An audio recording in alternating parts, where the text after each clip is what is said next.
প্রিয় বন্ধুরা, আসসালামু আলাইকুম। আমি পড়তে যাচ্ছি আরও একটি ওয়েস্টার্ন গল্প। নাম দুঃসাহস। শুরু করছি প্রথম অংশ। এক। শুরুতে জায়গাটা ছিল একেবারে অন্যরকম, ঊষর বৈরী এক প্রান্তর। কোনোভাবেই এখনকার অবস্থার সাথে মেলানো যাবে না। 3 বছরে বদলে গেছে সব কিছু। মর্গান পিক্সের আলিশান শরীরের পাশে 4 কামরার ছোট রাঞ্চ হাউস, লাগোয়া বার্ন করাল, অন্য পাশে বেড়ায় ঘেরা ও ওটোর ট্রাফ। সামনে ঢালু জমি, কয়েক মাইল দূরে বাফেলো টাউনের টেইলে গিয়ে যেখানে মিশেছে তার পুরোটাই সবুজ ঘাসে পরিপূর্ণ। স্যামুয়েল ব্রক্সের পরিচম সার্থক হয়েছে।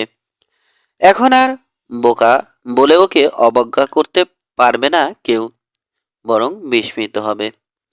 মরুভূমির মতো ঘাসহীন এ জায়গায় বসতি করার শুরুতে সবাই একচোট হেসেছে ওর বোকামিতে। এখন সময় হয়েছে ঈর্ষা করার।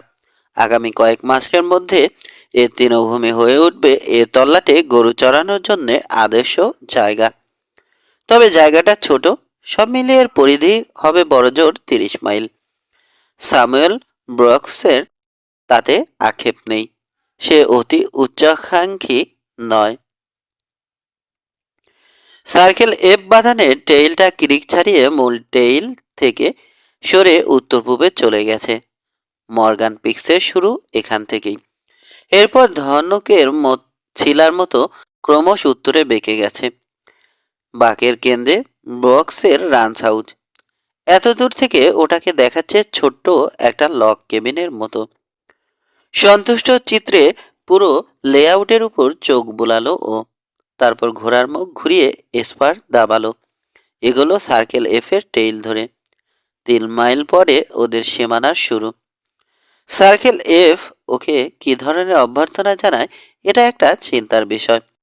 কারণ বাফেলো টাউন আর আশপাশের এলাকায় স্যামুয়েল ব্রক্সের পরিচিতি কম। কথার মানুষ ও ঘরকুনো হিসেবে কারো সাথে মেশার আগ্রহ ওর মধ্যে কেউ দেখেনি কখনো। সাপ্লাই নিতে মাসে একবার বাফেলোতে আসে, কাজ শেষে ফিরেও যায়। কারো সাথে খোঁজ গল্প দূরে থাক, এক পেগ হুস্কিও গেলে না।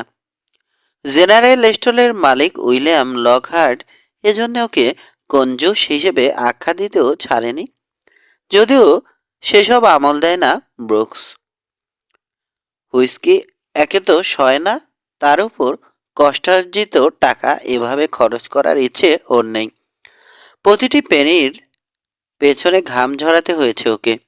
মাঝে মাঝে জীবনের ঝুঁকিও নিতে হয়েছে। আসার কথা সার্কেল এফের লোকেরা আন্তরিক ও মিশুক। ওর ঠিক উল্টো স্বভাবের। বেসিনের যে কেউ ফ্লাগনার ফ্লাগানারদের সম্পর্কে এ কথাটাই আগে বলবে। সার্কেল এফের বিশাল রান্স হাউসের সামনে এসে গতি কমালো ব্রুকস। দূর থেকে চোখ বোলালো বারান্দা আর সামনের ফ্লাওয়ার বেডের উপর। দারুণ রান্স হাউস। জেমস ফ্ল্যাগনারের রুচি আছে।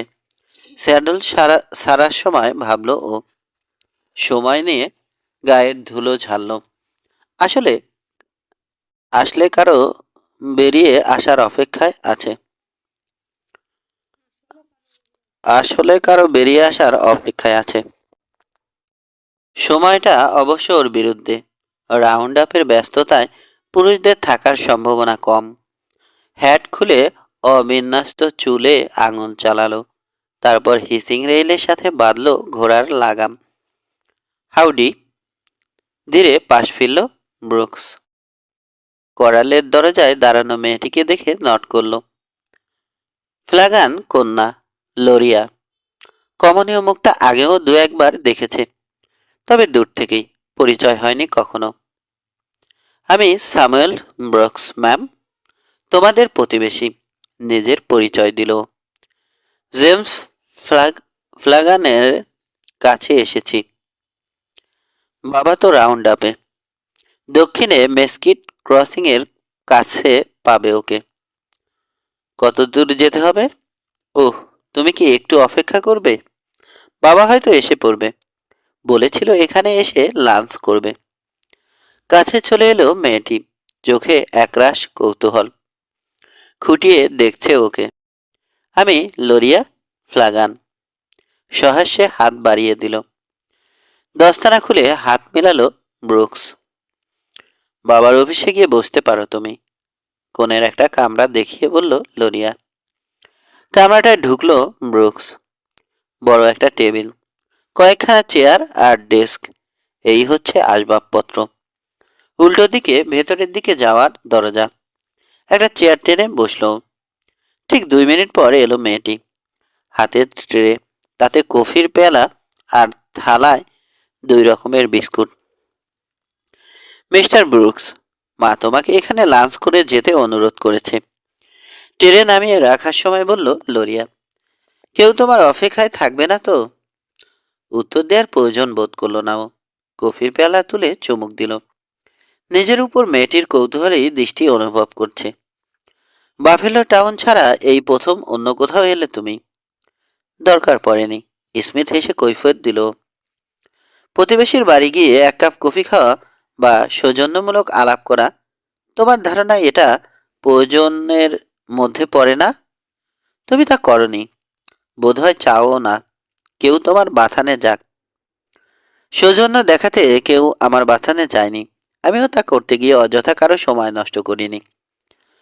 বোঝা যাচ্ছে ভুল শুনিনি, হাসল মেয়েটি। সত্যি তুমি রহস্যময় লোক, এবং বোধহয় একাই থাকতে চাও। কিন্তু শেষ পর্যন্ত কি তা পারবে? রাঞ্চিং করতে হলে প্রতিবেশী বাথানগুলোর সাথে ভালো সম্পর্ক থাকতে হয়। ঝামেলার কথা নাইবা বললাম, রাউন্ড আপ বা ড্রাইভের কথাই ধরো, এ সময় অন্যদের সাহায্য তোমার লাগবেই। হাসলো ব্রুকস। মেয়েটি ওকে বাজিয়ে দেখতে চাইছে। কথাগুলো বলছে সমালোচনার সুরে, কিন্তু তাতে কৌতুকের মেশালো আছে। এতদিন তো দরকার হয়নি, তাই আমিও কারো কাছে যাইনি, এখন থেকে শুরু করলাম। সৌভাগ্য আমাদের, সবাইকে বলতে পারবো স্যামুয়েল ব্রুকস নামের ঘর কোনো লোকটা সাহায্যের প্রত্যাশায় সার্কেল এফে প্রথম এসেছে। উজ্জ্বল দেখাচ্ছে মেয়েটির সবুজ চোখ, গলায় হালকা সুর। দারুণ একটা খবর। নির্লিপ্ত থাকলো ব্রুকস। লোরিয়ার আয়ত চোখে উপহাস খোঁজার প্রয়াস পেল, কিন্তু সেখানে কেবলই কৌতুক। অনুমতি নিয়ে সিগারেট ধরালো, ধীরে ধোয়া ছাড়লো যাতে সবুজ নয়নার দিকে না যায়। মেয়েটির স্বতঃস্ফূর্ত ভঙ্গি ওকে অস্বস্তিতে ফেলে দিয়েছে। এমনভাবে আলাপ করছে যেন ওরা মোটেও সদ্য পরিচিত নয়। কারণটা মেয়েটির চেনা পরিবেশ ও আন্তরিকতা। জেমস ফ্লাগান এসে ওকে উদ্ধার করুক, মনে মনে এটাই চাইছে। একটা প্রশ্ন করব? চোখ তুলে তাকালো। তোমরা এ জিনিসটা খাও কেন? একজন নিঃসঙ্গ মানুষের প্রিয় সঙ্গী এটাই, খানিক ভেবে হালকা সুরে বলল ব্রুকস। তবে অল্প সময়ের জন্যে। অবাক হয়ে কিছুক্ষণ চেয়ে থাকলো মেয়েটি, তারপর ফিক করে হেসে ফেলল। যুক্তি বটে। আরো কিছু বলতে চেয়েছিল, কিন্তু বাইরে খুরের শব্দ হতে দৌড়ে বেরিয়ে গেল। বাবা, দেখো কে এসেছে। একটু পর লোরিয়ার অতি উৎসাহী গলা শোনা গেল। ব্রুকস বুঝে উঠতে পারে না সবাই ওর সম্পর্কে এত কৌতূহলী কেন। সে একজন নির্বিরোধী মানুষ, কারো সাথে পাচ্ছে নেই, একা থাকতে পছন্দ করে। এদের সবারই খুশি থাকার কথা, অথচ বাফেলো টাউনের আশেপাশের লোকজন ও সম্পর্কে জানতে চায়, বিশেষ করে যে জীবন ও পেছনে ফেলে এসেছে তা সম্পর্কে। পার্কারদের কেউ নয়, ভরাট একটা গলা শোনা গেল। ওরা আমার এখানে আসবে না। খানিক থেমে উৎফুল্ল স্বরে বলল, বুঝেছি, ওই লোকটা, তাই না? বুঝলে কি করে? হতাশা লরিয়ার কণ্ঠে। কালো রোয়ানটা দেখে। ওই তেজি ঘোড়াটাকে বোধ করি বেসিনে সবাই চেনে। তুমি কি দয়া করে আমার শরীরটাকে করালে রেখে আসবে, ম্যাম? হেয়ালি ভরা কণ্ঠ জেমস ফ্লাগানের। আমি ওর সাথে কথা বলি, আশা করছি ওকে অনেকক্ষণ বসে থাকতে হয়নি। ততক্ষণে পড়ছে বেরিয়ে এসেছে ব্রুকস। মানুষটা ছোটখাটো, 50-এর মতো হবে বয়স। বেল্টের উপর মাঝারি সাইজের একটা ভুঁড়ি, চলার মধ্যে দীর্ঘ একটা ভাব আছে। বোঝা যায় আত্মবিশ্বাসী লোক। ধূসর চোখ জোড়া একই সাথে কৌতূহল আর বন্ধুসুলভ চাহনি। সেকেন্ড কয়েকের জন্য মিলিত হলো দুজোড়া চোখ। পরস্পরকে বুঝে নিল ওরা। এগিয়ে এসে হাত বাড়িয়ে দিল সার্কেল এফ মালিক। সবল হাতটা ধরে ছেড়ে দিল ব্রুকস। প্লাগানের পিছু নিয়ে এগোলো। অফিস রুমে এসে বসা পর্যন্ত আর কোনো কথা হলো না। নিজের চেয়ারে বসে ড্রয়ার খুলে চুরুট বের করলো প্লাগান। অফার করলো ওকে, তুমি নিশ্চয় কোনো কাজে এসেছো? আমার কয়েকটা বাসুর দরকার। লকহার্টের কাছে শুনলাম বেচবে তুমি। লরিয়া ঢুকতে ওর দিকে তাকালো ফ্লাগান। খাবার রেডি করবি লরা? খুব খিদে পেয়েছে। আর ব্রুকস আমাদের সাথে খাবে। মেয়ে চলে যেতে অতিথির পানে ফিরল। কয়টা? 300। কবে নেবে? সম্ভব হলে আজই। ওহ, আজ নয়, কুলাতে পারবো না। 2 দিন পর ঠিক এ সময়ে এসো। দক্ষিণে মাইলখানেক দূরে আমরা ক্যাম্প করেছি। পকেট থেকে টাকা বের করে এগিয়ে দিল ব্রুকস। 1500। বার্নিল করা $20 নোট। টাকা গুনে ডয়ারে ভরে রাখলো ফ্লাগান। তারপর সাদা কাগজে রসিদ লিখে দিল। এক কাজ করতে পারো, এক ভাগে তোমার ব্র্যান্ডিং রডটা দিয়ে যেও। মার্কা বসিয়ে গরুগুলো পৌঁছে দেবে আমার ছেলেরা।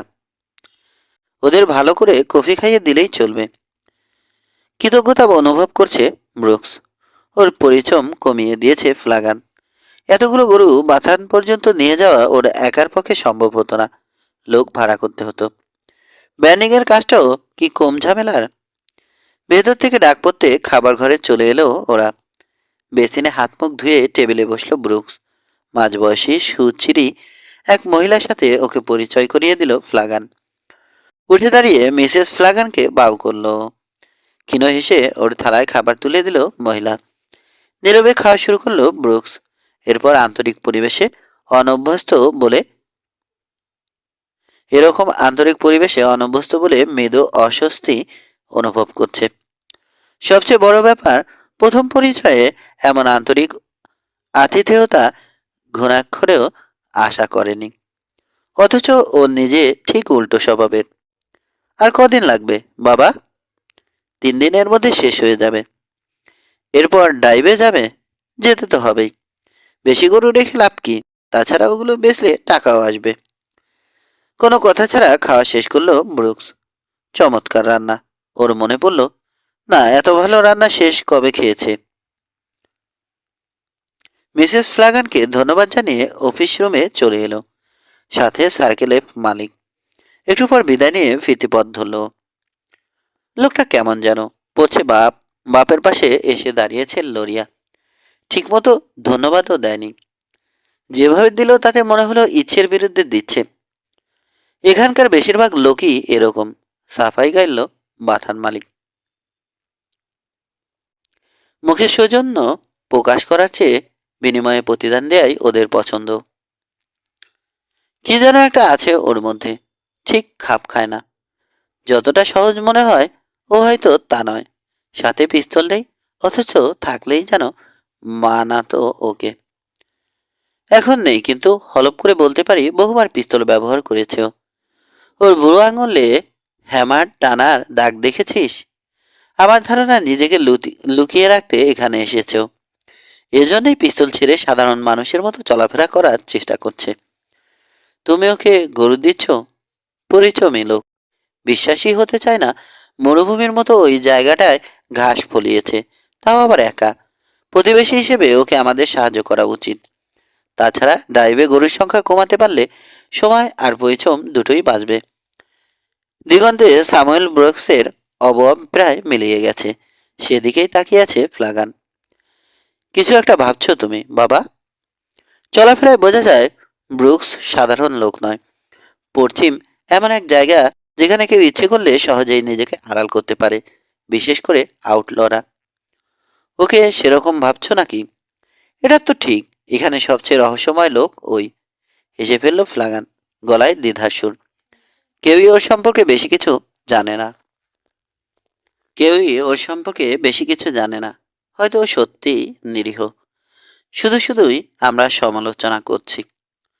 ঘুরে অফিসের দিকে এগুলো সার্কেল এফ মালিক। পেছনে আসছে লরিয়া। আমার ধারণা খুব শিগগিরই ঝামেলায় পড়বে ব্রুকস। পার্কাররা ও জমির উপর থাবা বসালে মোটেই অবাক হব না। তোমার ধারণা ভুলও হতে পারে, তর্ক করল লরিয়া। 3 বছর ধরে এখানে থাকছে সে। কই পার্কাররা তো ওর পিছু লাগেনি। হেসে সিগার ধরালো বাথান মালিক। আয়েশ করে বসেছে নিজের চেয়ারে। এতদিন অপেক্ষা করেছে কেন জানিস? সবকিছু যাতে ওদের জন্য তৈরি হয়ে যায়। পাহাড়ের নালা কেটে জমিতে পানি বইয়ে দিয়েছে ব্রুকস। মরা কিরিকটাতে গ্রীষ্মের সময়ও পানি থাকছে। জমিতে ঘাস ফলেছে। পার্কাররা এসব কষ্ট করতে যাবে কেন? তা করার ইচ্ছে থাকলে তো অনেক আগে ওই জমিটার জন্য ক্লেম করতে পারত। এতদিন তো খালি পড়েছিল, আর ব্রুকস এসেছে এই সেদিন। তুমি অযথাই ওদের দোষ দিচ্ছ বাবা। মেশিনে 40 বছর ধরে আছি, কম তো দেখিনি। জুলিয়াস পার্কারের বাপকে দেখেছি, ওকেও দেখছি এখন। কয়েক হাজার একর সীমানা বাড়পির, কিন্তু এর খুব কম জায়গায় নিজেদের হাতে গড়া। বেশিরভাগ অন্যান্য আউটফিটকে উচ্ছেদ করে জবরদখল করা। নিজের বিশাল সীমানার সাথে আরও 30 মাইল জায়গা বাড়াতে পারলে খুশি হবে পার্কার। মর্গান পিক্সের ঝর্ণা আর ওটোর হোলগুলোর দখলও সে পেয়ে যাবে। পানির সমস্যা থাকবে না। শীত মরশুমের জন্য পাবে একটা বাড়তি জায়গা। জুলিয়াস পার্কার এই সুযোগ ছাড়বে না। কোনো এক অসিলায় ওর উপর ঠিক চড়াও হবে। দেখিস, বাজি ধরবি। মেয়ের মধ্যে তর্ক করার বা চ্যালেঞ্জের কোনো অভিব্যক্তি দেখতে পেল না ফ্লাগান। বরং চিন্তিত মনে হলো ওকে। এরা অন্যায়। মাথা নাড়ল লরিয়া। জোর করে এভাবে। সবাই জানে সেটা। মেয়েকে বাধা দিল সার্কেলের মালিক। কিন্তু কারি বা কি করার আছে? মার্শাল জ্যাক হবস হয়তো কিছু করতে পারত, কিন্তু এসব ব্যাপারের চেয়ে হুইস্কির বোতলের দিকে ওর মনোযোগ বেশি। ব্রুকস নিশ্চয় রুখে দাঁড়াবে। কি করবে তা সেই জানে, সময়ই বলে দেবে। তবে আমার ধারণা পার্কাররা সহজে ছাড় পাবে না। সমস্যা কেবল এক জায়গায়, স্যামুয়েল ব্রুকস একা। 30 মাইল জমি, আর ওদের মাঝখানে কেবল একটা লোক। ওকে সরিয়ে দিতে পারলেই তো জমিটা বারপির হয়ে যাবে। স্যামুয়েল ব্রুকস সবে নাস্তা শেষ করেছে। একা থাকার দিন সম্ভবত ফুরিয়ে এসেছে। কফির মগে চমক দেওয়ার সময় ভাবল, রান্না করার জন্য একজন লোক দরকার, এবং কমপক্ষে 2জন কাউহ্যান্ড। এ কয়দিনে 300 গরু সামলাতে হিমশিম খেতে হয়েছে। গরু সামলে এসে রান্না করা ভারী কষ্টের কাজ। এক মগ কফি তৈরি করতেও অনীহা জাগে। আলসেমি না বুড়িয়ে যাচ্ছে। ওহ, তা হবে কেন? সবে 29-এ পড়ল কেবল। জীবন গড়ে নেয়ার আদর্শ সময় তো এটাই। ফ্লাগান সত্যিকার ভদ্রলোক, আন্তরিক এবং সৎ। কৃতজ্ঞ চিত্রে ভাবছে ব্রুকস। ইচ্ছে করলে ওকে গড়পত্তা কিছু গরু দিয়ে দিতে পারত। সে সুযোগ নেয়নি সার্কেল এফ মালিক। মিনিট 10 পর সবকিছু গুছিয়ে স্যাডলে চাপলো। বাফেলো টাউনের উদ্দেশ্যে ঘোড়া ছোটালো। নিজের জমি ছাড়িয়ে মোলটেইলে এসে গতি বাড়ালো। কাজ শেষ করে দ্রুত ফিরতে চায়। মাইল 3 পর টেইলটা বাঁক নিয়ে দক্ষিণে চলে গেছে। হাতের বামে পার্কারদের বারপি। তৃণভূমির যতটুকু চোখে পড়ছে, দিগন্তের শেষ সীমানা পর্যন্ত অবারিত সবুজ ঘাস। অগুন্তি তাগড়া গরু চড়ে বেড়াচ্ছে। নিঃসন্দেহে বারপি এ তলাটের সবচেয়ে বড় ও সমৃদ্ধ বাথান। বাঘের মুখে সাই কেমন ঝোপের সারি, পাশে বিশাল জোড়া কটনউড। গাছ দুটোর ইতিহাস বেশ সমৃদ্ধ। এ পর্যন্ত অন্তত 7জন গরুচোরকে ঝোলানো হয়েছে ওগুলোয়। রাসলারদের ব্যাপারে পার্কাররা খুব নির্দয়। দেরি না করে ধরা মাত্র কাজ সেরে ফেলে। হঠাৎ চোখে পড়ল দৃশ্যটা। সাই কেমন ঝোপের কাছে ব্যস্ত একজোড়া নারী পুরুষ। ওদের পেরিয়ে যাওয়ার সময় মৃদু গঙ্গানির শব্দ পেল ব্রুকস। ভালো করে তাকাতে দেখতে পেল মেয়েটা লরিয়া ফ্লাগান। জোর করে ওকে চুমু খাওয়ার চেষ্টা করছে লোকটা। তৃতীয় আরেকজনের উপস্থিতি খেয়াল করেনি বা ভ্রুক্ষেপ করছে না। দ্রুত স্যাডল ছাড়ল স্যামুয়েল ব্রুকস। প্রায় নিঃশব্দে পৌঁছে গেল। লরিয়াকে ধরে রাখতে হিমশিম খাচ্ছে লোকটা। দুহাত দূরে এসে তার কাঁধে হাত রাখলো। মেয়েটাকে ছেড়ে দিয়ে ঘুরল সে। চোখে রাগ আর বেপরোয়া চাহনি। অবাক হলো ব্রুকস। 19 কি 20 হবে ছেলেটির বয়স। কোন নরক থেকে উঠে এসেছ হ্যাঁ? তর্পে উঠল তরুণ। এত সহজ যে আমার কাঁধে হাত রাখো? ঝট করে কোমরে হাত বাড়ালো। তৈরি ছিল ব্রুকস। জানতো এরকম কিছু হতে পারে। দুপা এগিয়ে ব্যান্ডানা ধরে টান দিতে ওর দিকে প্রায় উড়ে এলো তরুণ। আচমকা আক্রমণে থমকে গেছে। হোলস্টার থেকে বের করে ফেলেছিল পিস্তল। টানের চোটে সেটা ছুটে গেল মুঠি থেকে। নিজেকে ছাড়ানোর চেষ্টা করলো সে। একটা চড় এসে পড়ল গালে। তোমার দেখছি কিছুই শেখা হয়নি। মাটিতে পড়ে যাওয়া পিস্তল বুট দিয়ে ঠেলে সরিয়ে দেওয়ার সময় বলল ব্রুকস, গলায় মৃদু ভর্ৎসনা। পরের বার কোনো মেয়েকে চুমো খাওয়ার আগে অনুমতি নিও কেমন? ও তোমার মেয়ে মানুষ নাকি মিস্টার? অবজ্ঞা ফুটে উঠল ছেলেটার চোখে। থুতু ছিটাতে তা ব্রুকসের মুখে এসে পড়ল। সেকেন্ড কয়েকের জন্য নিজের উপর নিয়ন্ত্রণ হারালো ব্রুকস। তরুণের গাল টকটকে লাল হওয়ার পর চর থামালো। তারপর পেছনে ঠেলে দিতে কটনউডের সাথে বেমক্কা ধাক্কা খেয়ে কোকিয়ে উঠল ছেলেটা। হুড়মুড় করে মাটিতে পড়ে গেল। এগিয়ে ওর সামনে গিয়ে দাঁড়ালো ব্রুকস। ঝুঁকে ব্যান্ডানা খুলে নিয়ে মুখ মুছল। তারপর ওটা ছুড়ে দিল তরুণের দিকে। একটা কথা না বলে পারছি না। এখন থেকে ড্র করার আগে দেখে নিও অন্যজনের কাছে পিস্তল আছে কিনা। তবে এও ঠিক আমি নিরস্ত্র বলেই এখনো বেঁচে আছো। ঘুরে লরিয়ার দিকে ফিরল ব্রুকস। দুঃখ প্রকাশ করল। খেয়াল করলো মেয়েটার ফর্সা গালে চরের দাগ লাল হয়ে আছে। কিছুটা আড়ষ্ট আর বিমূঢ় দেখাচ্ছে। পাশেই সার্কেল এফের ছাপ মারা একটা বাদামি অ্যাপালুসা দাঁড়িয়ে ছিল। ওটা লাগান ধরে কাছে নিয়ে এলো। লাগান কন্যাকে স্যাডলে চড়তে সাহায্য করলো। কেঁপে উঠল মেয়েটার শরীর।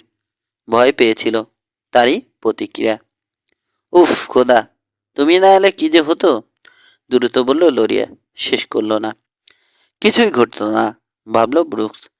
দু একটা চুমো খাওয়ার চেয়ে বেশি কিছু করার সাহস বোধহয় তরুণের ছিল না। নিজের রোয়ানে চেপে লরিয়ার দিকে ফিরল। কোথায় যাচ্ছিলে? শহরে। বাফেলোতে যাওয়ার ইচ্ছে আছে এখনো? মাথা ঝাঁকালো লরিয়া। কাজ আছে। এগুলো ওরা।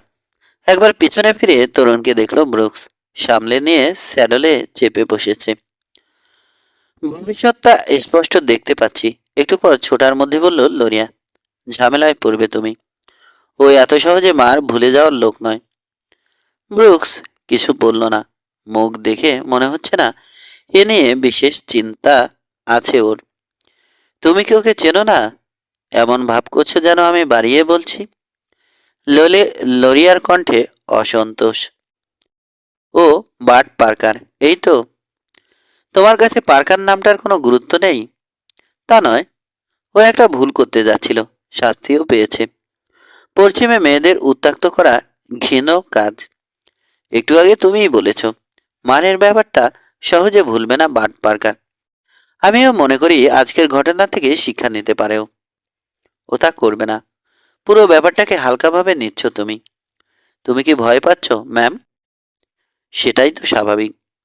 পার্কারদের বিরুদ্ধে যাওয়ার স্পর্ধা বেশি নে কেউ দেখায় না। হয়তো, কিন্তু কোনো কিছুই একতরফাভাবে বেশি দিন চলে না। চুপ করে থাকলো লরিয়া। বুঝতে পারছে পার্কারদের আলাদাভাবে গুরুত্ব দেওয়ার পক্ষপাতে নয় এলো। দুঃসাহস হয়ে গেল না? বাট পার্কার যদি এর শোধ নিতে চায় তো নির্ঘাত ওর কপালে খারাপই আছে। শহরে পৌঁছানো পর্যন্ত কেউই আর কোনো কথা বলল না। বাফেলো টাউন ছোট্ট অগোছাল শহর। কয়েকটা জেনারেল স্টোর, সেলুন, কামারশালা, ব্যাংক, নাপিতের দোকান, আস্তাবল, পশ্চিমের আজ সব শহরে যা থাকে। মাঝামাঝি জায়গায় ল অফিস। 40 জ্যাক হবস আর ডেপুটি টিম ম্যাসন হচ্ছে বাফেলোর আইনের লোক। এ শহরের পতন জুলিয়াস পার্কারের বাবা ফ্রেডরিক পার্কারের হাতে। সেই প্রথম আসে এখানে। শহরটা তেমন বেড়ে ওঠেনি যতটা বার্পির বেলায় ঘটেছে। পার্কারদের রসে পড়েছে, আবার বেসিনেও টিকে আছে। এমন কিছু এখানে ঘটেনি। হয় দেশ ছাড়া হয়েছে, নয়তো পার্কারদের হাতে মারা পড়েছে। হাতে গোনা দু একজন ছাড়া কেউই জুলিয়াস পার্কারের দিকে চোখ তুলে কথা বলার সাহস দেখায় না। এক কথায় পার্কারটাই বেসিনের হর্তাকর্তা বিধাতা। উইলিয়াম লকহার্টের স্টোরের সামনে ঘোড়া থামালো ওরা। জিজ্ঞাসু দৃষ্টিতে সঙ্গিনীর দিকে তাকালো ব্রুকস। হাসলো মেয়েটি। ধকলটা কাটিয়ে উঠেছে।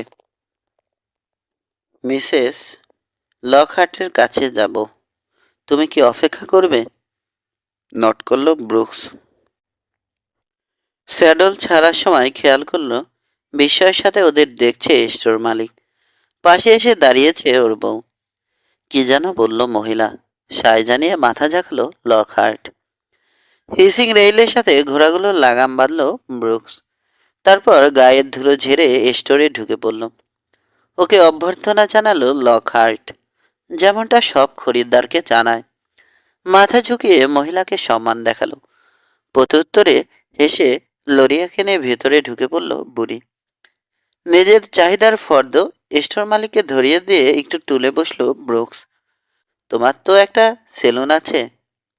তাক থেকে কফির জার নামাচ্ছিল সে। ফিরে তাকালো। দুজন পাঞ্চার আর একজন কুক দরকার আমার। কেউ আগ্রহী হলে পাঠিয়ে দিও। মাথা ঝাঁকালো সে। সিগারেট ধরিয়ে আনমনে ফুঁকে চলল ব্রুকস। দৃষ্টি রাস্তার উপর। পথ চলা লোকজন দেখছে। একটু পর ভিতর থেকে বেরিয়ে এলো লরিয়া। সামনে এসে দাঁড়ালো। আমার সাথে একটু আসবে মিস্টার ব্রুকস? স্টোর থেকে বেরিয়ে ফুটপাত ধরে এগোলো ওরা। বেশ খানিকটা আসার পর ছুটন্ত ঘোড়ার শব্দে ঘুরে তাকালো ব্রুকস। দ্বিতীয়বারের মতো দেখতে পেল তরুণকে। পেরিয়ে যাওয়ার সময় বিষ দৃষ্টিতে তাকালো একবার। ক্ষত বিক্ষত রাস্তায় একরাশ ধুলো উড়িয়ে পার্কারদের সেলুনে প্যালেস এর সামনে থামলো।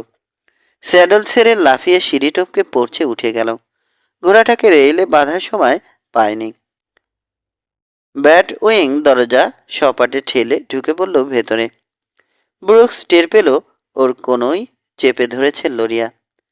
তোমার এখনই সরে পড়া উচিত মিস্টার ব্রুকস। আতঙ্ক মেয়েটার কণ্ঠে। বার নিশ্চয় এক গাদা লোক নিয়ে তাড়া করবে তোমাকে। সেলুনটাতে বার পেয়ে লোকজন সবসময়ই থাকে। আমরা কোথায় যাচ্ছিলাম? আমি ভেবেছিলাম তোমার সাথে কফি খাবো। সত্যি কফি খেতে চেয়েছো? এসে জানতে চাইল ব্রুকস। লরিয়া বিস্মিত। আমি মিথ্যে বলি না। কিছু মনে করো না ম্যাম। কোনো ভদ্র মহিলা, তাও তোমার মতো সুন্দরী, আমার সাথে কফি খেতে চাইলো এই প্রথম। ফের হাসলো, চোখে কৌতুক। সে সৌভাগ্য আমি হারাতে চাই না। অস্বস্তি বোধ করছে লরিয়া। ভয় হচ্ছে ওর। তোমার কাছে অস্ত্র নেই, অথচ সুযোগ পেলেই গুলি করবে ওরা। বাট তো একবার চেষ্টা করেছিল। আবার করতে দোষ কোথায়? মেঝে ভয় পাচ্ছ। ওরা তা করবে না। এই মেয়ে, আমার সাথে কফি খাওয়ার ইচ্ছে আর নেই তোমার, তাই না? না। তাহলে চলো। এবার উল্টো দিকে এগোলো লরিয়া। ব্রুকস বুঝতে পারল হালকা কথাবার্তায়ও মেয়েটির আশঙ্কা দূর করতে পারেনি ও।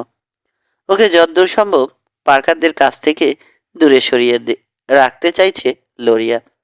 এজন্যই উল্টো দিকে এগোচ্ছে। বেশ খানিকটা এসে হাতের ডানে প্রথম রেস্তোরাঁ পেয়ে ঢুকে পড়ল ওরা। ছোট, গোছানো, প্রায় ফাঁকাই। মাঝবয়সী এক মহিলা উচ্চ সংবর্ধনা জানালো ওদের। লরিয়াকে জড়িয়ে ধরে চুমো খেলো মহিলা। মৃদুস্বরে অনুযোগ করল, তুমি তো আমার এখানে আসোই না। ব্রুকসের দিকে হাত বাড়িয়ে দিয়ে নিজ থেকে পরিচয় দিল। Mrs Richards. একটা টেবিলে বসলো ওরা। ব্রুকস বসেছে দেয়ালের দিকে পিঠ দিয়ে, যাতে দরজা আর রাস্তার উপর অনায়াসে চোখ রাখতে পারে। লরিয়ার আশঙ্কা হেসে উড়িয়ে দিলেও জানে তা একেবারে অমূলকও নয়। জুলিয়াস পার্কারের 3 ছেলের মধ্যে বার্ডি সবচেয়ে উদ্ধত ও বদমেজাজি। আজকের ঘটনা কিছুতেই ভুলবে না সে। একটু আগে তরুণের মধ্যে যে অস্থিরতা দেখেছে, তাতে ধরে নেওয়া যায় খুব শিগগিরই আবার ওদের দেখা হয়ে যাবে। মিসেস রিসার্চ কফি আর কেক দিয়ে গেছে। ততস্থ হয়ে আছে লরিয়া। আনমনে সোনালি চুলের কয়েক গাছি নাড়াচাড়া করছে, অন্য হাতে কফির মগ, কিন্তু চুমুক দিচ্ছে না। মিস ফিলাগান, তাকালো লোরিয়া। কফি ঠান্ডা হয়ে যাচ্ছে। ক্ষীণ হেসে চুমুক দিল মেয়েটি। আমার খুব ভয় লাগছে, ব্রুকসের চোখে জিজ্ঞাসা। পার্কারদের খুব ভালো করে চিনি আমি, তোমাকে শান্তিতে থাকতে দেবে না ওরা। বার্ড হচ্ছে ওদের ফোরম্যান জেফ্রি করবেটের শিষ্য। বার্ডের ঝামেলাগুলো সেই সামলায়। লোকটা বন্দুকবাজ, মারামারিতে আরো ভয়ঙ্কর। একবার ডাবল এসে দুজন পাঞ্চারকে এমন পিটিয়েছিল যে সপ্তাহখানেক বিছানা থেকে উঠতেই পারেনি ওরা। আমি তোমাকে ঝামেলায় ফেলে দিলাম আমার জন্যেই। হাত তুলে ওকে থামালো ব্রুকস। অযথা ভয় পাচ্ছ ম্যাম, ওরকম কিছু হবে না, অন্তত এখনই নয়। চুপ করে থাকলো লোরিয়া, বোঝা যাচ্ছে নিশ্চিত হতে পারছে না উঠবে। এ সময় দলটাকে দেখতে পেল ব্রুকস। বাট পার্কারের সাথে আরো দুজন যোগ দিয়েছে। রেস্তোরাঁর কয়েক গজের মধ্যে চলে এসেছে ওরা। কাছের দেয়াল ভেদ করে তরুণের দীর্ঘ জেদি মুখ দেখা যাচ্ছে। দ্রুত এগোচ্ছে, জানে কোথায় আসতে হবে। একটু অপেক্ষা করো ম্যাম। উঠে দাঁড়ালো ব্রুকস। ঝট করে পেছনে ফিরল লোরিয়া। আতঙ্ক ফুটে উঠল চোখে। Mister Brooks. দ্রুত এগোলো, বেরিয়ে পৌঁছে এসে দাঁড়ালো। তিনজনের দলটা ঠিক 5 হাত দূরে। বাট পার্কার বাট পার্কারের মুখে উপচে পড়া রাগ মুখিয়ে আছে শোধ তোলার জন্যে। অন্য দুজনকে সাধারণ পাঞ্চার মনে হচ্ছে ব্রুকসের। সম্ভবত করবেট এদের মধ্যে নেই। বাট এই লোকটাই। মাথা ঝাঁকালো তরুণ, স্থির দৃষ্টিতে তাকিয়ে আছে, চাহনিতে ঘৃণা। এসো, পার্কারদের গায়ে হাত তোলার সাহস ওর জনমের মতো মিটিয়ে দিই। উস্কে দিতে চাইল অপর সঙ্গী, উৎসাহটা তারই বেশি। বারপি তাহলে এভাবেই খেলতে অভ্যস্ত, একজনের খেলা কয়েকজন মিলে শেষ করে। আর এই নিয়ে তোমাদের এত অহংকার, তাচ্ছিল্য ভরে বলল ব্রুকস। তোমাদের যখন এতই শখ, আমারও আপত্তি নেই। এসো, দেরি কিসের? কফিটা ঠান্ডা হচ্ছে, আরেক কাপ নেওয়ার ইচ্ছে আমার নেই।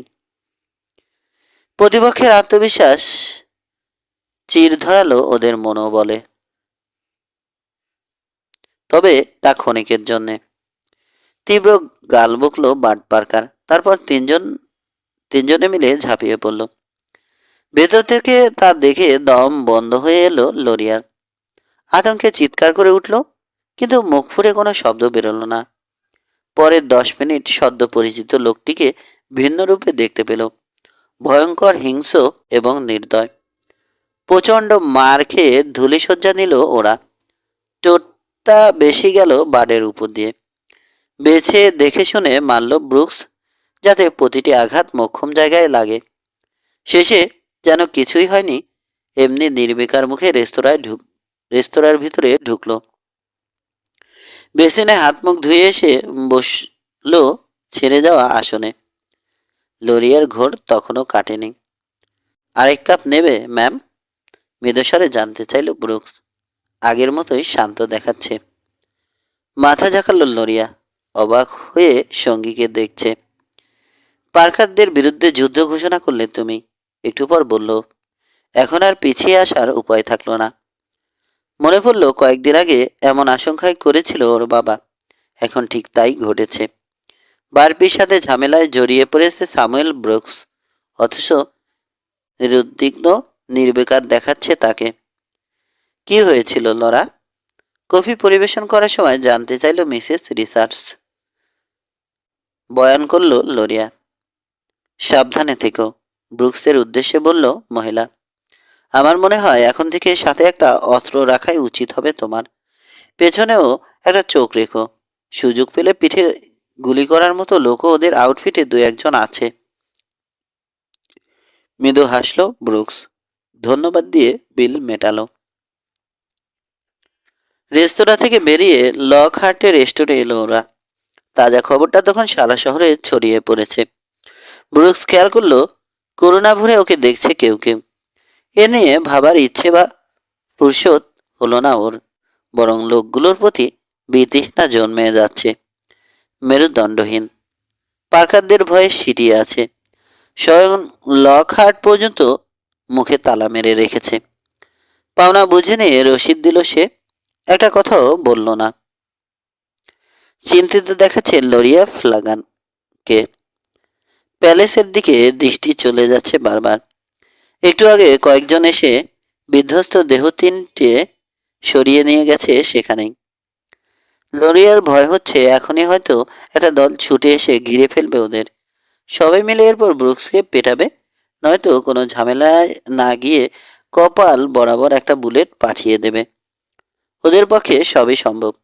নিরস্ত্র একটা লোককে খুন করা সহজ, যদি আইনের পরোয়া না করা যায়। এ তল্লাটে পার্কাররা যা বলে সেটাই আইন। অন্তত যা বলে তা ঘটে যায়। শহর ছাড়িয়ে টেইলে এসে ভয় কাটল লরিয়ার। সঙ্গীর দিকে তাকালো, ভাবলে সেন দীর্ঘ একটা মুখ। দিগন্তে টেইলের উপর দৃষ্টি স্থির। খানিক আগে যে ভয়ঙ্কর মানুষটাকে দেখেছে তার ছিঁড়ে ফোটাও নেই এখন। শান্ত কিন্তু সতর্ক। মিস্টার ব্রুকস, ফিরে তাকালো সে। এটা তোমার আসল নাম নয়, তাই না? খুঁটিয়ে লরিয়াকে দেখছে ব্রুকস, অবাক হয়েছে। সঙ্গীর বিস্ময়ে পুলকিত লরিয়া উপভোগ করছে। তিনজন লোক যা পারেনি ওর একটা কথাই তাকে বিমূঢ় করে দিয়েছে। বাবার ধারণা তুমি একজন টাপ লোক এবং এর আগে হামেশাই পিস্তল ব্যবহার করেছ। আজ বোধ হয় তার কিছু প্রমাণও মিলেছে। আর আমার ধারণা বসতি করতে এখানে এসেছো তুমি, তাই না? লরিয়া খেয়াল করলো গম্ভীর দেখাচ্ছে ব্রুকসকে। সতর্ক দৃষ্টি ফুটে উঠেছে চোখে। কোনো মেয়ে এত অল্প বয়সে সবকিছু এভাবে তলিয়ে দেখতে পারে আমার জানা ছিল না। মেদস্বরে মন্তব্য করলো ব্রুকস। এড়িয়ে গেল আসল প্রসঙ্গ। তুমি আমাকে অবাক করেছ, মিস ফ্লাগান। কয়টা মেয়েকে জানো তুমি? যতদূর বুঝতে পারছি মেয়েদের ব্যাপারে তুমি আনাড়ি। ব্রুকস নীরব। আমি যা বললাম তা কি সত্যি? হতে পারে। তুমি স্বীকার করছো না, আবার অস্বীকারও করছো না। মৃদু হাসলো ব্রুকস, জবাব দিল না। লরিয়ার কৌতূহল হচ্ছে, কিন্তু চাপাচাপি করার ইচ্ছেও নেই। পশ্চিম এমন একটা জায়গা যেখানে কেউ চায় না অন্যরা তার ব্যাপারে কৌতূহল দেখাক। স্যামুয়েল ব্রুকস তার চেয়ে এক কাঠি বাড়া। 3 বছর লোকজনকে এড়িয়ে চলেছে সে। তবে এটা ঠিক, সত্যের অনেকটাই কাছাকাছি চলে এসেছ। ব্রুকসকে চমকে ওঠা অভিব্যক্তি ব্রুকসের চমকে ওঠা অভিব্যক্তি তার প্রমাণ।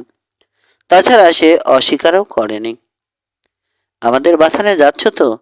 না, সীমানা পর্যন্ত তোমাকে এগিয়ে দেব। কৃতজ্ঞতা প্রকাশের সুযোগ পরেও পাওয়া যাবে, ভাবল লরিয়া। তাই তর্ক করল না।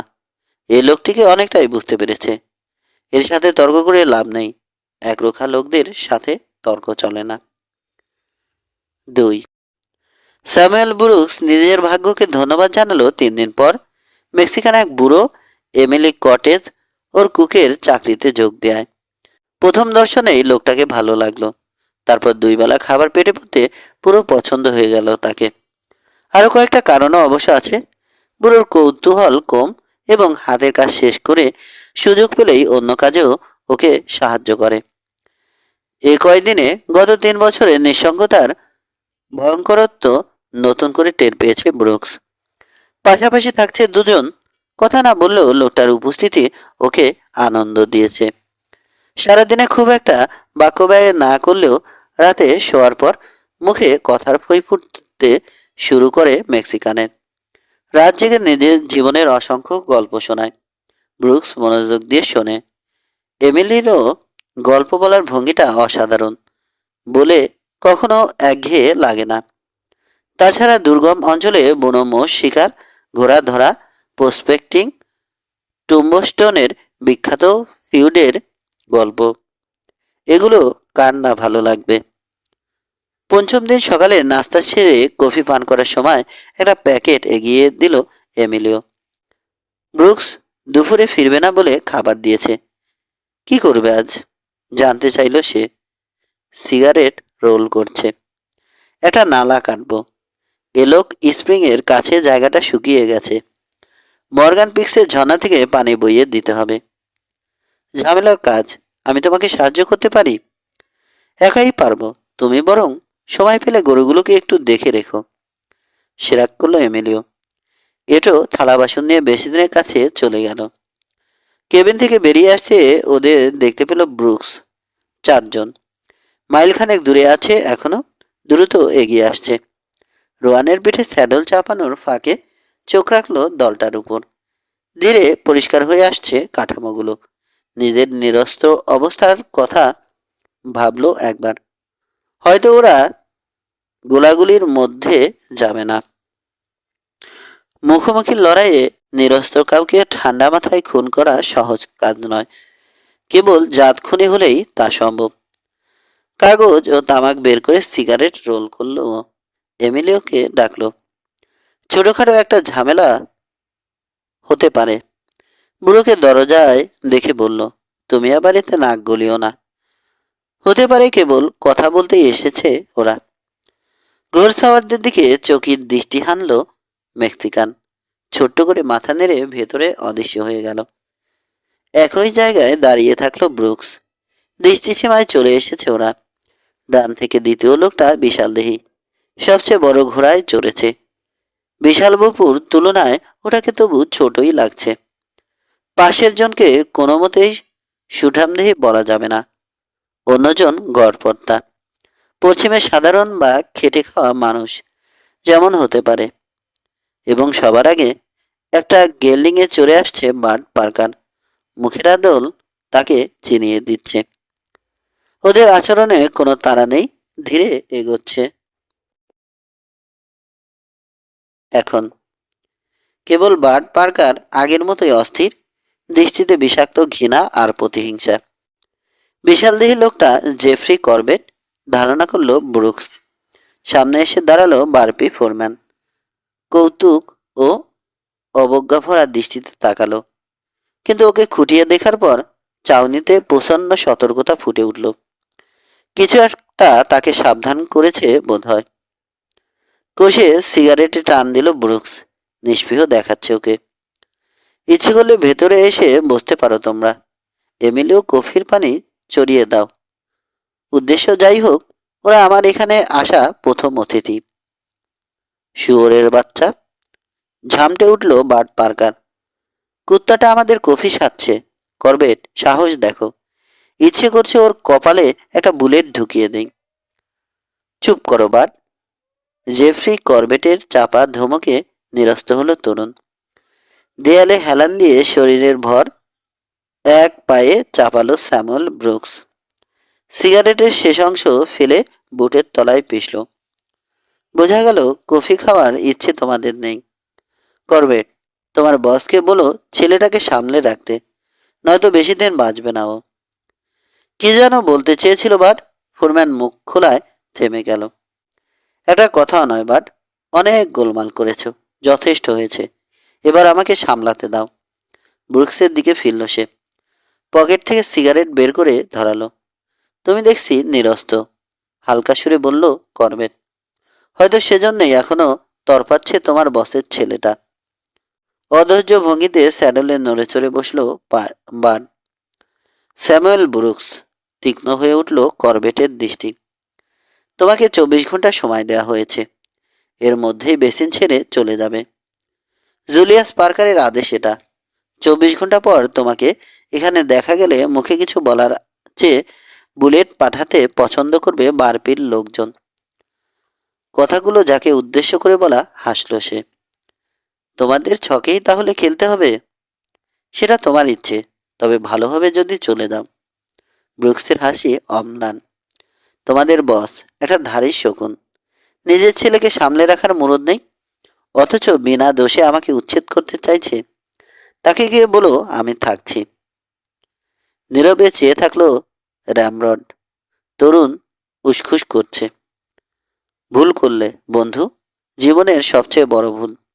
পরে আর শোধরানোর সুযোগ পাবে না। চারজন এলে কেন তোমরা? পার্কারের গোয়ালে বুকের পাটাওয়ালা এমন কেউ নেই নাকি যে একাই চরমপত্রটা দিয়ে যেতে পারত? সিলেসের সাথে বলল ব্রুকস। চাপা হাসি ওর মুখে। রাগে জ্বলে উঠল করবেটের চোখজোড়া। ওকে পিষে ফেলো জেব, উস্কে দিতে চাইল এক পাঞ্চার। বড় বড় কথা বলার মজা টের পাইয়ে দাও। চুপ রও টার্নার, কি করতে হবে তা আমি বুঝবো। বারবি সম্পর্কে পরিষ্কার একটা ধারণা পেয়ে গেলাম। জেফ্রি মৃদুস্বরে বলল, ব্রুকস যেন খোঁজ গল্প করছে। তোমার উপর দেখতে আস্থা নেই ওদের। ভয় পেয়েছো? চমকে উঠল ফোরম্যান। এটা লড়ার সময় নয়, সামনে নিয়ে বলল সে। সঙ্গীতের বিস্মিত মুখগুলো দেখল একবার। কিন্তু কথা তো এরকম ছিল না। টান্নার নামের পাঞ্চারকে অসন্তুষ্ট দেখাচ্ছে। আমরা দেখতে এসেছি। চুপ করবে না দুটো থাবড়া মারতে হবে? ধমকে উঠল করবে। মেয়ে গেল লোকটা, কিন্তু দৃষ্টিতে চাপা অসন্তোষ লেগে থাকলো। বাট পার্কারের ঘোড়াটা হঠাৎ করে আগে বাড়ল। অন্যদের ছাড়িয়ে এগিয়ে এসেছে তরুণ। বিদ্যুৎ গতিতে কোমরে চলে গেছে ওর হাত।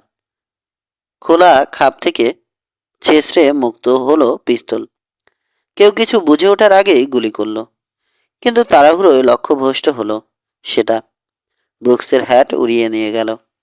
ফের গুলি করার চেষ্টা করলো, বাট এবার সময় নিয়ে নিশানা করে। কেবিনের ভেতরে বোমা ফাটলো যেন। একটা শার্পসের কান ফাটানো গর্জনে থমকে গেল সবাই। বাটকে দেখে মনে হলো অদৃশ্য কিছু একটার সাথে ধাক্কা খেয়েছে। স্যাডলে হেলে পড়ল। ওর পাঠানো গুলি ব্রুকসের মাথার উপর দরজার পাল্লা ফুটো করেছে। নড়বে না কেউ। শার্পস কক করার ভারী আওয়াজ চাপা পড়ে গেল এমিলিওর চড়া কণ্ঠে। পিস্তলে হাত দিলেই মরবে কাপুরুষের দল। আরেকটু হলে নিরস্ত্র একটা লোককে খুন করে ফেলেছিলে। কফি খাওয়ার খায়েশ ওদের নেই। এবার নিশ্চয় বুঝেছ স্যাম। ঘটনার আকস্মিকতায় বিমুগ্ধ হয়ে গেছে সব কজন। স্বয়ং র্যামরডকেও বোকা বোকা দেখাচ্ছে। ঘুণাক্ষরে আশা করেনি এরকম কিছু হতে পারে।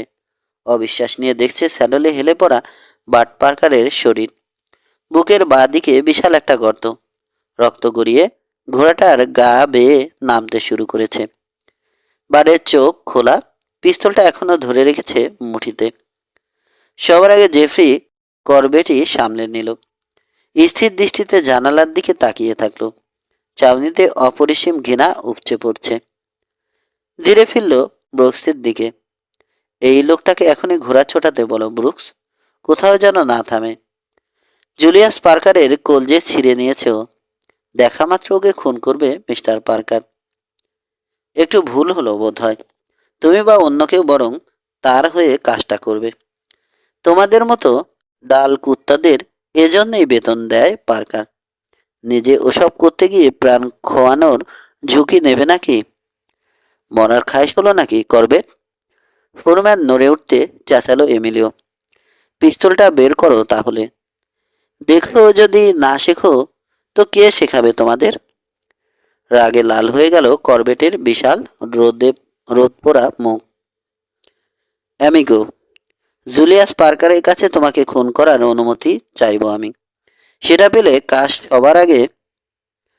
কাজ সারার আগে পানিও ছোব না। বাছা, আমার বয়স তোমার বাপের সমান। মেক্সের চাপা হাসি শোনা গেল। এই জীবনে তোমার মতো ধাড়ি সার অনেক দেখেছি। ওসব ফালতু আলাপ বাদ দাও, আর আমার মেজাজ খারাপ হওয়ার আগেই লাশটা নিয়ে কেটে পড়ো। তোমাদের হোৎকা মুখগুলো একেবারেই সহ্য হচ্ছে না আমার। ইস্পাত দাবালো জেফ্রি করবেট। বাড়ির পাশে এসে দাঁড়ালো। স্যাডলে উপর করে শোয়ালো তরুণের লাশ। ঘোড়ার লাগাম হাতে তুলে নিল। এরপর এ দানটাও তোমরা জিতলে। পরের বার কিন্তু আর এরকম হবে না। তোমাদের শান্তিতে থাকতে দেব তেমন মানুষ আমি নই। পার্কারদের লেজে পা দেয়ার মজা হাড়ে হাড়ে টের পাবে। বিশ্বাস করো, একটা শব্দ বাড়িয়ে বলছি না। ঘুরে এগোলো সে। পাশাপাশি এগোচ্ছে লাশবাহী ঘোড়াটা। ভুল বলেছ বাছা। পার্কারদের লেজে পা দেইনি আমি, বরং ওদের একটা লেজ কেটে দিয়েছি। বলে ফোরম্যানের ঘোড়া ঠিক পায়ের কাছে গুলি চালালো এমিলিও। চমকে লাফিয়ে উঠল অবলা প্রাণীটা। পিঠ থেকে সওয়ারিকে ফেলে দেওয়ার উপক্রম করেছে। আতঙ্কে ঊর্ধ্বশ্বাসে ছুটতে শুরু করলো। এরপর ওটাকে বাগে আনতে বেশ কসরত করতে হলো করবেটকে। ততক্ষণে সঙ্গীতদের ছাড়িয়ে অনেকটা এগিয়ে গেছে। পেছনে পেছন ফিরে অনুসরণরত পাঞ্চারদের দেখল। তারপর ধীরে এগোলো, যাতে অন্যরা ওকে সহজে ধরে ফেলতে পারে। সহসে কেবিন থেকে বেরিয়ে এলো এমিলিও। হাতের শার্প রাইফেলের গায়ে আদুরে চাপ্পড় মারল। কেমন দেখালাম বাছা? ভুল করেছ। অকৃতজ্ঞ। ঘন ঘন মাথা নাড়ল মেক্সিকান। ব্রুকসের মন্তব্য মেনে নিতে পারছে না যেন। তোমার প্রাণ বাঁচালাম, অথচ বলছো ছোকরাকে মেরে আমি ভুল করেছি? আরে তোমাকে ফুটো করার জন্য গুলি করেছিল, তোমার সাধের হ্যাট ফুটো করার জন্য নয়। তো তোমার সৌভাগ্য যে প্রথমবার মিস করেছিল, আর দ্বিতীয়বার ওর আগেই আমি গুলি করতে পেরেছি। একেবারে প্রাণে না মারলেও বোধহয় চলতো। একথা তুমিও জানো যে এসব হিংস্র কয়েদদের বাড়তে দেয়া ঠিক না। প্রথম সুযোগে পার্কারের মতো কাপুরুষদের খুন করা উচিত। আজ ও একজন নিরস্ত্র লোককে খুন করতে যাচ্ছিল। বেঁচে থাকলে কাল পেছন থেকে কাউকে গুলি করত। তা জানে ব্রুকস, কিন্তু স্বীকার করল না। কেবল 24 ঘন্টার নোটিশ দেওয়ার জন্যে চারজনের আশা। ভদ্রলোকের মতো আচরণ হয়ে যাচ্ছে না। যে কারণে এসে থাকুক, ভাবছে ও। সলতেটাতে আরও উস্কে দিয়েছে এমিলিও। ক্ষমা নামের জিনিসটার সাথে পরিচয় নেই জুলিয়াস পার্কারের। ছেলেকে হারিয়ে উন্মাদ হয়ে যাবে বুড়ো। বেসিন থেকে ওদের উৎখাত করার চেয়ে দুটো কবর খুঁড়তে পছন্দ করবে। আইনের ধার দিয়েও যাবে না। সবকিছু সে দেখবে। সে যা করার করবে নিজ হাতে। ফুটো হওয়ার ফুটো হওয়া হ্যাট তুলে মাথায় চাপালো ব্রুকস। আনমনা হয়ে গেল। আর সব সাধারণ মানুষের মতো বাকি জীবনটা ঝামেলা ছাড়া কাটিয়ে দিতে এখানে পাড়ি জমিয়েছিল। কিন্তু সে সুযোগ এখন আর থাকলো না। বাট পার্কারের ল্যাম্পট্ট দিয়ে যে অশান্তি শুরু মরে গিয়ে তা স্থায়ী করে গেছে উদ্ধত অহংকারী ছেলেটা। বারপি রাঞ্চ হাউস, বিশাল অফিস রুমে মিলিত হয়েছে সবাই। 25 জন puncher, foreman Jeffrey Corbett, Julius Parker আর তার 2 ছেলে নিকোলাস ও অ্যালান। বাপের পাশে দুটো চেয়ারে বসেছে ওরা। বাথা মালিকের সামনের টেবিল আর নিজেদের মধ্যে বেশ খানিকটা দূরত্ব রেখে বেঞ্চে বসে আছে জনাবারও কাউহ্যান। অন্যরা পেছনে দাঁড়িয়ে। বেঞ্চের পাশে হাতলহীন একটা চেয়ারে বসেছে জেফ্রি করবেট। জুলিয়াস পার্কারের বয়স সবে 60 পেরিয়েছে। এখনো সুঠামদেহী সে। দীর্ঘ পেশিবহুল শরীরে উদ্যমের কমতি নেই। পাঞ্চারদের মতোই সকাল সন্ধ্যা টানা পরিশ্রম করতে পারে। একাধারে সে যেমন বুদ্ধিমান, কুশলী, তেমনি অহংকারীও।